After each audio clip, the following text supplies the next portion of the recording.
Hi friends, आज मु कदली पतर रे मसला दी माछ भाजीबी। मु प्रथम एथिरे हळदी गुंड अल्प पकई नउची, अल्प लंका गुंड, अल्प गरम मसला आउ अल्प लुण तेल अल्प पकई नतु। एबे आको मिक्स करनेबी। मिक्स करनेली। देखंतु मु माछ को बांधी नउची।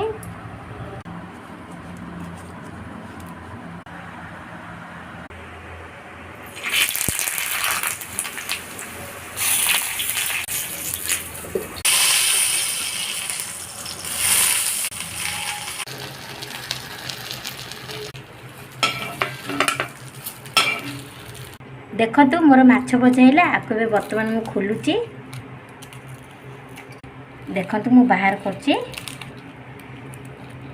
देखंतु केते बढ़िया हिची। गरम गरम माछ भजा को पखाल सहित खाइबे, एते टेस्ट लागी।